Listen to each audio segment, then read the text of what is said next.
किसी शहर के रेलवे स्टेशन पर एक भिखारी रहता था। वह वहां आने जाने वाली रेलगाड़ियों में बैठे यात्रियों से भीख मांगकर अपना पेट भरता था। एक दिन जब वह भीख मांग रहा था तो सूट बूट पहने एक लंबा सा व्यक्ति उसे दिखा। उसने सोचा कि यह व्यक्ति बहुत अमीर लगता है, इससे भीख मांगने पर यह मुझे जरूर अच्छे पैसे देगा। वह उस लंबे व्यक्ति से भीख मांगने लगा। भिखारी को देखकर उस लंबे व्यक्ति ने कहा, तुम हमेशा मांगते ही रहते हो, क्या कभी किसी को कुछ देते भी हो? भिखारी बोला, साहब मैं तो भिखारी हूं, हमेशा लोगों से मांगता ही रहता हूं, मेरी इतनी औकात कहां कि किसी को कुछ दे सकूं? लंबा व्यक्ति बोला, जब किसी को कुछ दे नहीं सकते तो तुम्हें मांगने का भी कोई हक नहीं है। मैं एक व्यापारी हूं और लेन देन में ही विश्वास करता हूं। अगर तुम्हारे पास मुझे कुछ देने को हो तभी मैं तुम्हें बदले में कुछ दे सकता हूं। इतना कहने के बाद वह लंबा आदमी ट्रेन में बैठकर चला गया। इधर भिखारी उसकी कही गई बात के बारे में सोचने लगा। उस लंबे व्यक्ति के द्वारा कही गई बात उस भिखारी के दिल में उतर गई। वह सोचने लगा कि शायद मुझे भीख में अधिक पैसा इसीलिए नहीं मिलता क्योंकि मैं उसके बदले में किसी को कुछ दे नहीं पाता हूं। लेकिन मैं तो भिखारी हूं, किसी को कुछ देने लायक भी नहीं हूं। लेकिन कब तक मैं लोगों को बिना कुछ दिए केवल मांगता ही रहूंगा? बहुत सोचने के बाद उस भिखारी ने निर्णय किया कि जो भी व्यक्ति उसे भीख देगा उसके बदले में वह भी उस व्यक्ति को कुछ जरूर देगा। लेकिन अब उसके दिमाग में यह प्रश्न चल रहा था कि वह खुद भिखारी है तो भीख के बदले में वह दूसरों को क्या दे सकता है? इस बात को सोचते हुए 2 दिन हो गए, लेकिन उसे अपने प्रश्न का कोई उत्तर नहीं मिला था।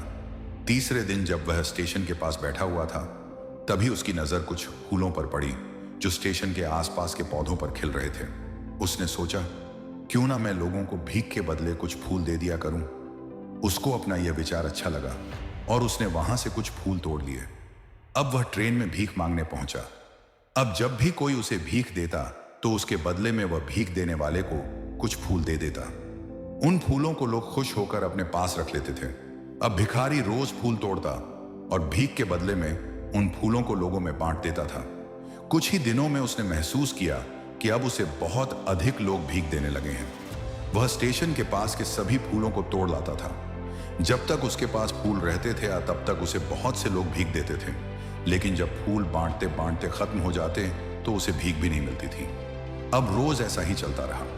एक दिन जब वह भीख मांग रहा था तो उसने देखा कि वही लंबा व्यक्ति ट्रेन में बैठा है जिसकी वजह से उसे भीख के बदले फूल देने की प्रेरणा मिली थी। वह तुरंत उस व्यक्ति के पास पहुंच गया और भीख मांगते हुए बोला, आज मेरे पास आपको देने के लिए कुछ फूल है, आप मुझे भीख दीजिए तो बदले में मैं आपको कुछ फूल दूंगा। उस लंबे व्यक्ति ने उसे भीख के रूप में कुछ पैसे दे दिए और भिखारी ने कुछ फूल उसे दे दिए। उस लंबे व्यक्ति को बात बहुत पसंद आई।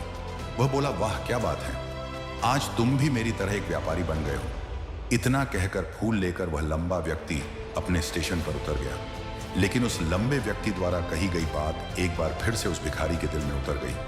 वह बार बार उस लंबे व्यक्ति के द्वारा कही गई बात के बारे में सोचने लगा और बहुत खुश होने लगा।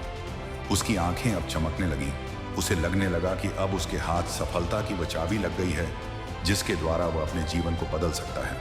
वह तुरंत ट्रेन से नीचे उतरा और उत्साहित होकर बहुत तेज आवाज में ऊपर आसमान की तरफ देखकर बोला, मैं भिखारी नहीं हूं, मैं तो एक व्यापारी हूं, मैं भी अमीर बन सकता हूं। लोगों ने उसे देखा तो सोचा कि शायद यह भिखारी पागल हो गया है और अगले दिन से वह भिखारी उस स्टेशन पर फिर कभी नहीं दिखा। लेकिन 6 महीने बाद इसी स्टेशन पर 2 व्यक्ति सूट बूट पहने हुए यात्रा कर रहे थे।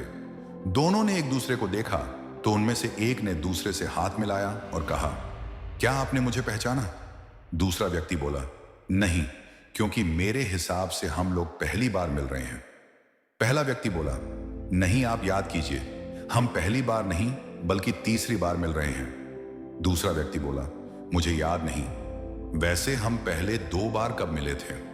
अब पहला व्यक्ति मुस्कुराया और बोला, हम पहले भी 2 बार इसी ट्रेन में मिले थे। मैं वही भिखारी हूं जिसको आपने पहली मुलाकात में बताया कि मुझे जीवन में क्या करना चाहिए और दूसरी मुलाकात में बताया कि मैं वास्तव में कौन हूं। दूसरा व्यक्ति मुस्कुराया और अचंभित होते हुए बोला, ओ याद आया, तुम वही भिखारी हो जिसे मैंने एक बार भीख देने से मना कर दिया था और दूसरी बार मैंने तुमसे कुछ फूल खरीदे थे। लेकिन आज तुम ये सूट बूट में कहाँ जा रहे हो और आजकल क्या कर रहे हो? तब पहला व्यक्ति बोला, हाँ मैं वही भिखारी हूँ, लेकिन आज मैं फूलों का एक बहुत बड़ा व्यापारी हूँ और इसी व्यापार के काम से ही दूसरे शहर जा रहा हूँ। कुछ देर रुकने के बाद वह फिर बोला, आपने मुझे पहली मुलाकात में प्रकृति का वह नियम बताया था जिसके अनुसार हमें तभी कुछ मिलता है जब हम कुछ देते हैं। लेन देन का यह नियम वास्तव में काम करता है। मैंने यह बहुत अच्छी तरह महसूस किया है, लेकिन मैं खुद को हमेशा भिखारी ही समझता रहा।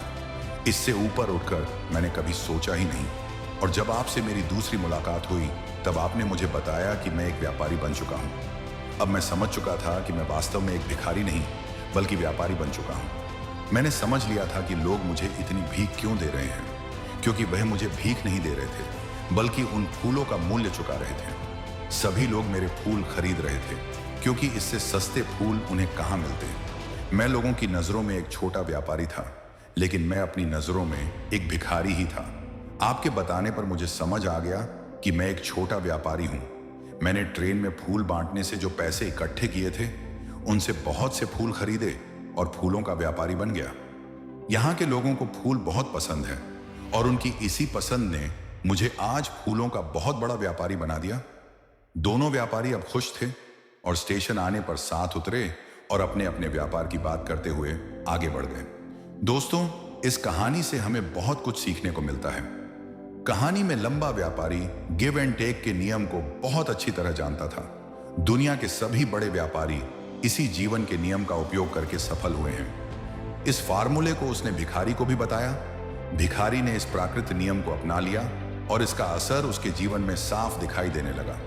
उसने अपनी सोच बदली और उसकी जिंदगी बदल गई। यह कहानी हमें बताती है कि हम यदि अपनी सोच बदल लें तो कुछ भी हासिल किया जा सकता है। यदि हम खुद को छोटा समझते रहेंगे तो हम हमेशा छोटे ही बने रहेंगे। बड़ा बनने के लिए हमें अपनी सोच को बदलना होगा और खुद के बारे में बड़ा सोचना होगा। कहानी का सार यह है कि सफलता आपकी सोच में छुपी होती है। खुद का आत्मसम्मान जगाए, अपनी सोच को बड़ा बनाइए और देखिए कैसे आप सफलता के शिखर पर पहुंच जाते हैं। मित्रों, ये वीडियो आपको कैसी लगी? कृपया कमेंट करके जरूर बताएं और हमारे चैनल को सब्सक्राइब करें। कमेंट में राय जरूर दें और इस वीडियो को अपने तमाम दोस्तों में शेयर करें। मिलते हैं आपसे एक और ऐसे ही रोचक वीडियो के साथ। तब तक के लिए धन्यवाद।